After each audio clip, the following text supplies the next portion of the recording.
Halo, selamat pagi semuanya ya. Oke, hari ini kita akan belajar ya tentang mata kuliah aplikasi berbasis web untuk yang advance, yang lanjutan dari aplikasi berbasis web 1 kemarin ya.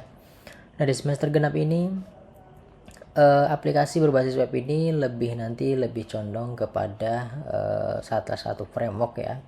Kita akan berfokus pada salah satu framework, yaitu framework MVC ya. Kalau waktu kita belajar di semester sebelumnya, aplikasi berbasis web 1 itu mempelajari dengan menggunakan native ya.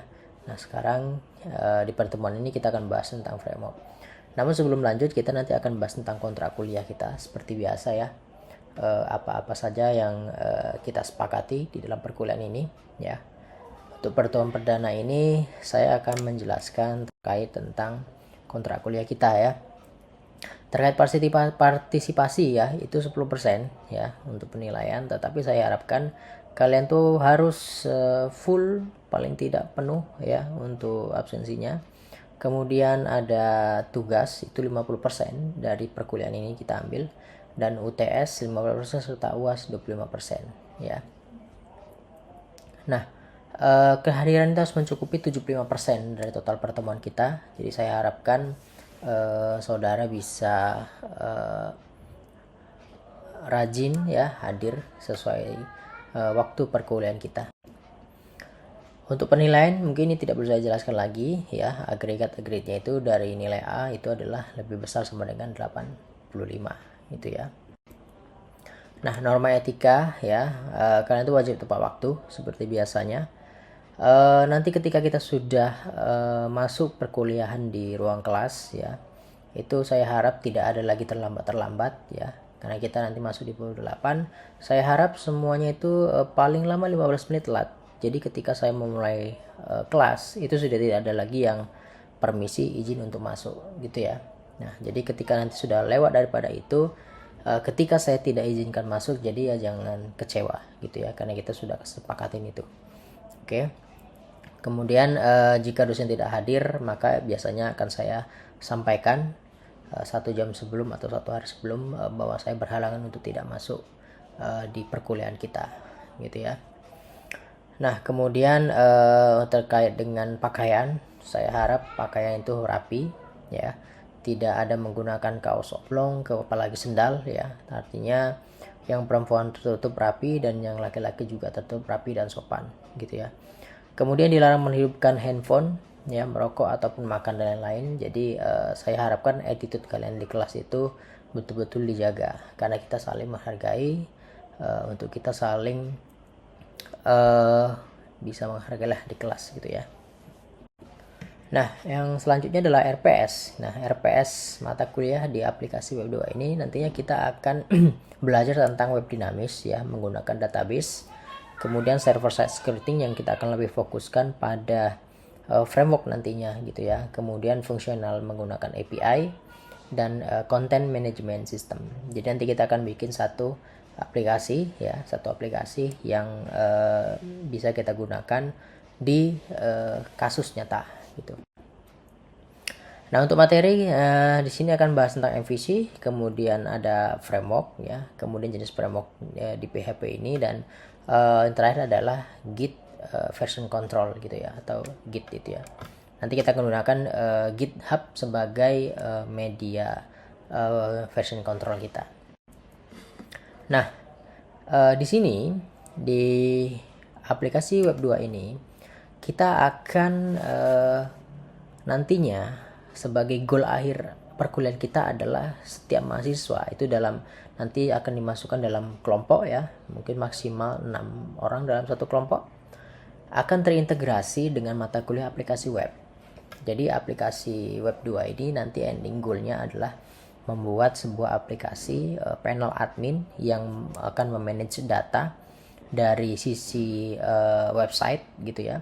Kemudian nanti di aplikasi web mobile, Anda juga akan dituntut sama mengerjakan proyek akhir berupa aplikasi mobile. Nah, di sini kita nanti menggunakan framework Flutter ya, menggunakan framework Flutter. Jadi harapannya nanti ini akan sinkron gitu. Jadi ada satu aplikasi menggunakan mobile, dan untuk aplikasi webnya sebagai panel adminnya yang dibangun menggunakan framework Laravel. Nah, core kita tetap menggunakan PHP ya. Kemudian ada PHP framework. Kalau kita di PHP web 1 itu web 1 kita belajar native PHP itu menggunakan native ya, tidak menggunakan framework. Sementara kalau di sini kita akan menggunakan framework. Jadi ada banyak framework saat ini untuk bahasa pemrograman PHP itu sendiri. Nah, kita masuk ke dalam MVC, model view control ya, di dalam pembangunan aplikasi web. Jadi sebuah aplikasi web itu web tidak kira atau aplikasi yang ringkas, sederhana maupun rumit perlu melalui fase-fase pembangunan ya, sistem ya, agar aplikasi yang kita bangun itu mengikuti daripada kehendak si user itu sendiri gitu ya. Jadi dengan adanya MVC ini kita akan mudah di dalam pengembangan, apalagi nanti berupa teamwork ya dalam pengembangannya gitu ya. Nah, MVC model view control ini apa ya? Merupakan satu kaidah untuk membuat ya sebuah aplikasi dengan memisahkan model, view, dan kontrolnya. Kalau pada saat kita waktu di semester sebelumnya membuat aplikasi berbasis web itu adalah semuanya digabung dalam satu code. Dalam satu page itu kita coding untuk routingnya, dalam satu page itu kita coding untuk ambil data dari database, dalam satu page itu kita juga handling pemrosesan datanya. Nah, itu kita jadikan dalam satu page, satu codingan dalam satu page ya, satu view gitu ya. Nah, sementara di menggunakan framework nantinya itu akan dipisah-pisah. Satu file coding untuk kita memanage data dari database, khusus untuk memanggil data dari database ya, datanya seperti apa, kita query, kita ambil, kemudian disimpan dalam variable array. Nah, kemudian untuk view itu khusus untuk menampilkan HTML dan data yang mau kita parsing ke dalam view HTML-nya ya. Kemudian controller ini adalah yang memanajemen, yang menjembatani antara model dan view tadi gitu ya. Kalau kita misalnya memanggil URL A, maka URL A ini akan memanggil model ini dan dia akan menampilkan datanya di view ini gitu. Jadi seperti itu. Jadi terpisah gitu ya. Sehingga maintain-nya akan lebih mudah. Nah, model sendiri mewakili struktur data yang mengandung fungsi-fungsi yang ada membantu untuk pengelolaan data dasar seperti memasukkan data ya. Kemudian dan seterusnya gitu ya. Kemudian view merupakan bagian yang mempunyai susunan paparan web untuk dilihat oleh user gitu ya. Sementara controller merupakan bagian yang mengandungi arah-arahan atau kode untuk memproses suatu data dan mengantarkannya ke dalam web gitu ya. Nah, ini contoh misalnya MVC ya, struktur MVC. Ada HTTP request berupa itu akan diterima oleh controller. Kemudian controller akan mengirimkan data tersebut ke dalam model. Nah, model ini akan mengambil data dari database dan akan dikembalikan. Kemudian akan dilempar ke dalam view. Nah, akan berupa kemudian controller memberikan sebagai respon kepada user seperti itu.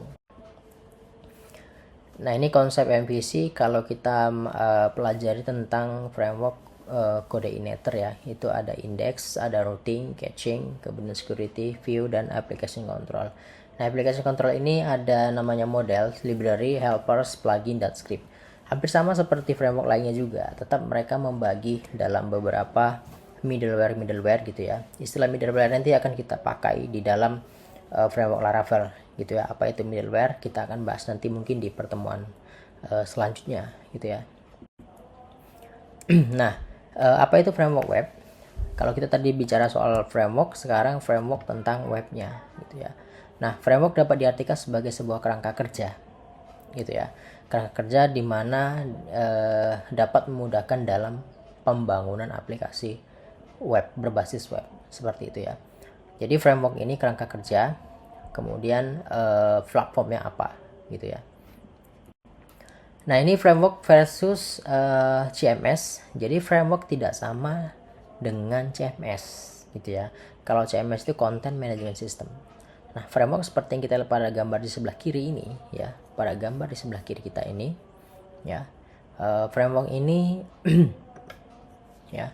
Framework di sini itu ada Laravel, ada YI framework, ada Kik PHP, Symfony dan Codeinator ya.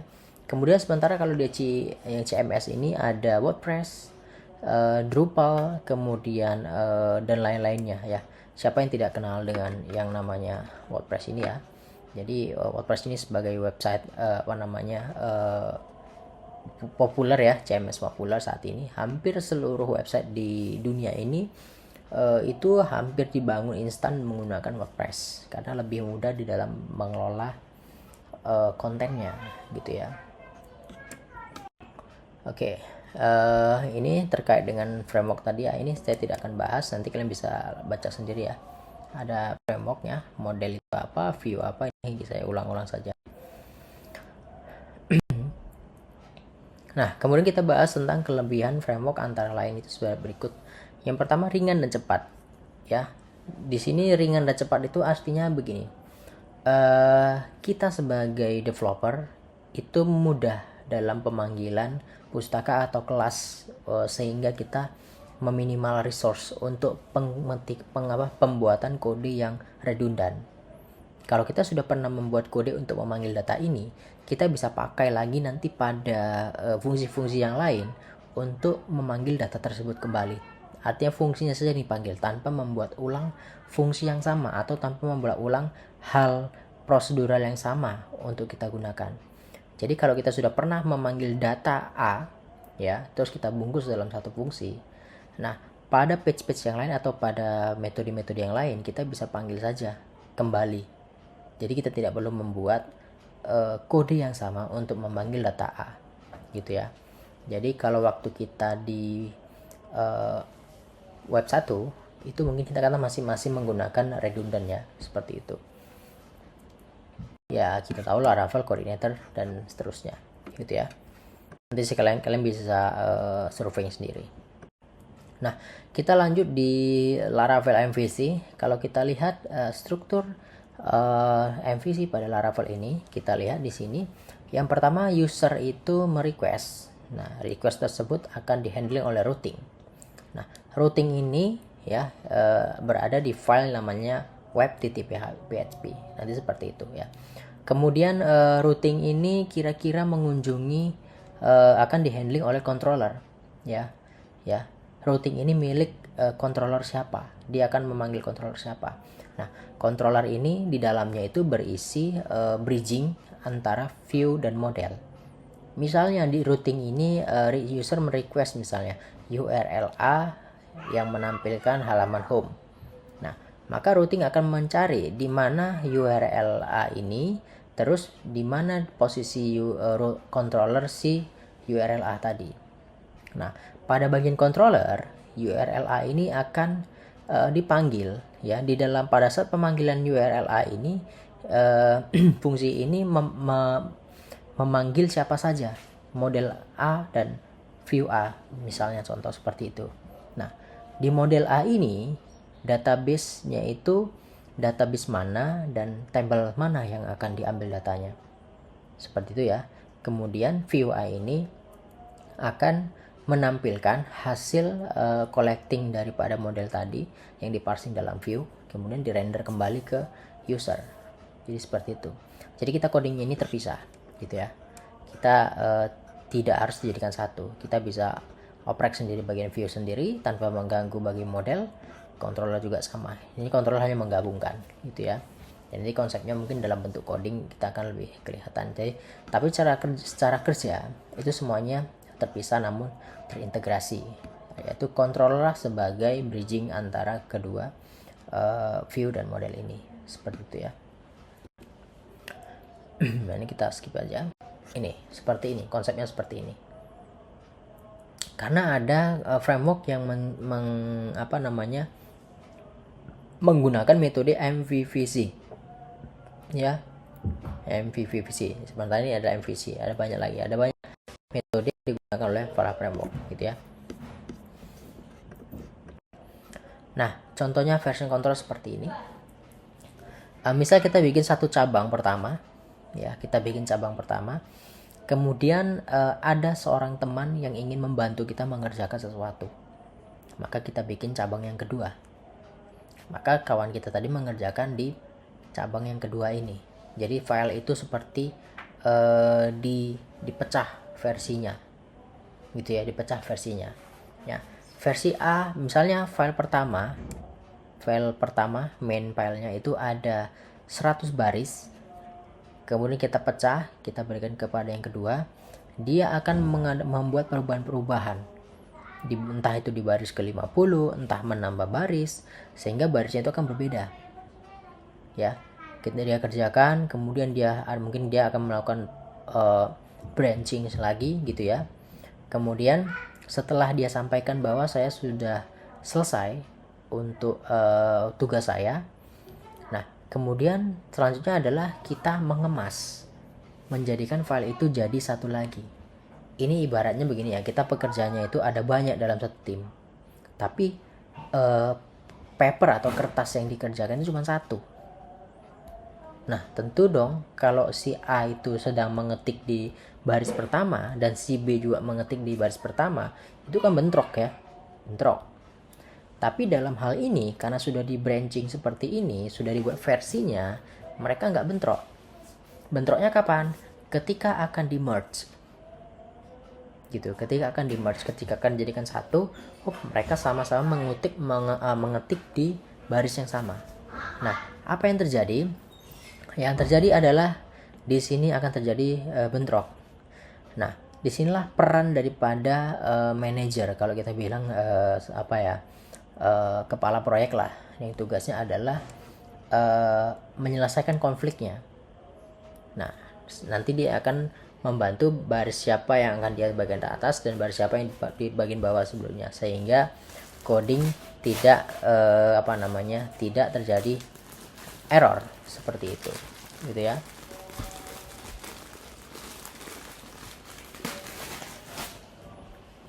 Nah, selanjutnya hal yang sama juga dilakukan. Kita bisa membuat versi-versi yang lain gitu, ya. Versi-versi yang lain. Nah, sampai ke tahap nanti versi terakhir itu production gitu ya. Yang terakhir. Jadi setelah kita berada di versi 6 misalnya contoh, atau versi 9 misalnya, kita bisa nggak kembali ke versi 4 gitu. Ternyata aplikasi yang sudah kita update ke versi 9 ini itu banyak masalah. Maka kita turunkan ke versi sebelumnya supaya tidak rumit. Bisa kita kembali kemari. Seperti itu ya. Jadi version control kita bisa mundur ke mode redo lah istilahnya, undo redo seperti itu ya. Karena kalau kita mengetik sebuah file Microsoft Word, kalau sudah kita ketikkan file A, kita simpan, kita tutup laptop, besok kita buka lagi, kita nggak bisa mundur ke apa yang kita ketikkan sebelum-sebelumnya, karena historinya sudah tidak ada, kecuali kita menggunakan cloud ya, cloudnya milik si OneDrive, itu kita bisa ada historinya ya. Mungkin inspirasinya seperti itu gitu. Tapi kalau yang ada disimpan dalam file di dalam hard disk itu nggak bisa mundur karena redo undo-nya sudah hilang gitu ya. Oke, mungkin seperti itu. Tapi kalau dia pakai menggunakan Get Version Control itu bisa bahkan sampai pencatatan yang pertama kali.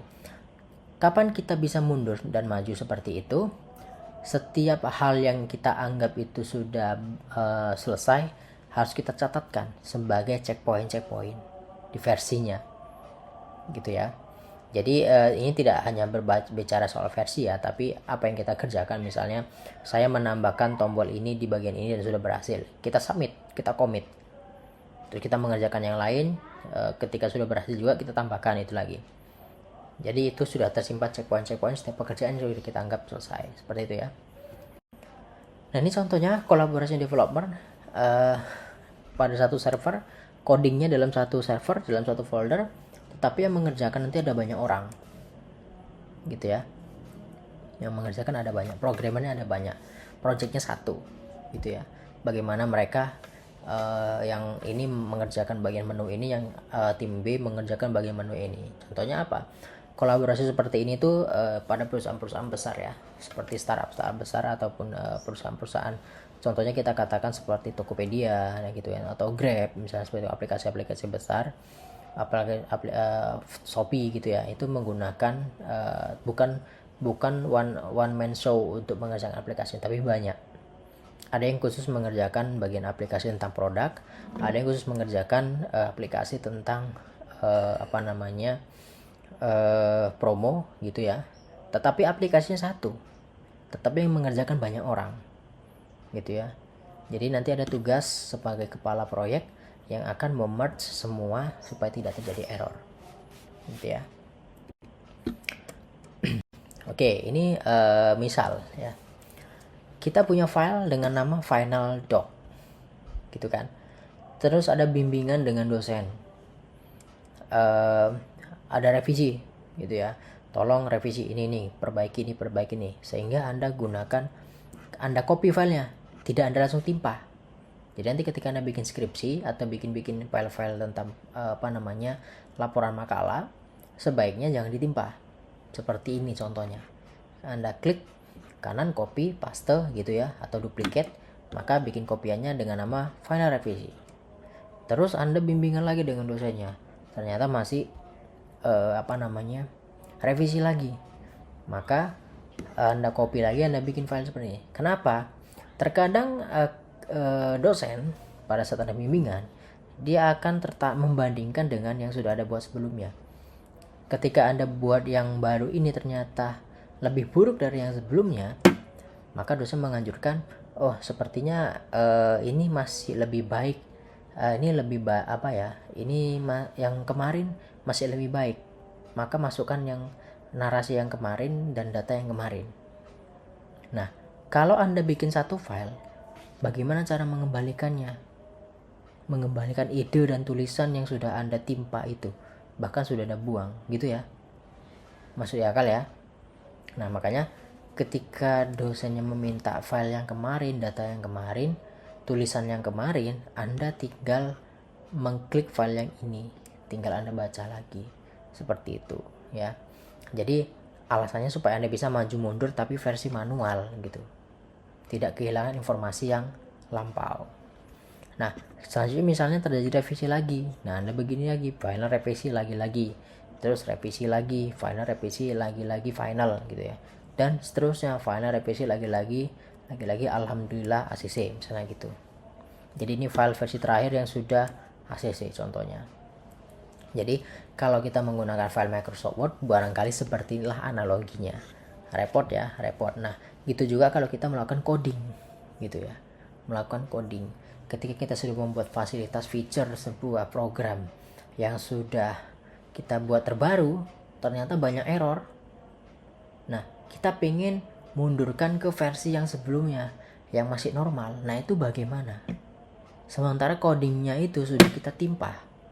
Codingnya itu sudah kita timpa. Bagaimana kita mengingat dan membuat ulang? Ya, itu sangat sulit. Nah, jadi dengan adanya version control, kita tinggal kembali ke checkpoint sebelumnya. Maka coding yang baru ini akan akan dikembalikan ke versi yang sebelumnya gitu. Apakah mau kode yang baru tadi sebelum kita bikin branch yang lain, baru kita anggap deprecate, atau tidak dilanjutkan, baru kita kembali ke checkpoint yang sebelumnya. Ini kita kembangkan maju ke depan. Jadi seperti itu ya. Oke, mungkin itu saja ya untuk materi pertemuan pertama ini. Oke. Kemudian contoh penggunaan kodenya seperti yang saya sampaikan tadi. Modelnya seperti ini, viewnya seperti ini, contoh kode kontrolnya seperti ini. Contoh kodenya, potongan kodenya. Kemudian cari situs web online yang sudah menggunakan framework tersebut. Nah, silakan Anda cari ya. Jadi Anda coba analisa, kira-kira web ini dibuat pakai framework apa gitu. Apakah WordPress gitu ya. Jadi kemudian kelebihan dan kekurangan dari framework tersebut, buat ke dalam bentuk makalah disusun rapi, cover, kata pengantar, daftar isi makalah dan pustaka lengkap ya. Kemudian deadline-nya tanggal 16 minggu depan ya, pukul 10 malam. Jadi harapannya ini selesai. Oke ya. Nanti silakan materi sudah ada di e-learning ya. Silakan buka e-learning kita.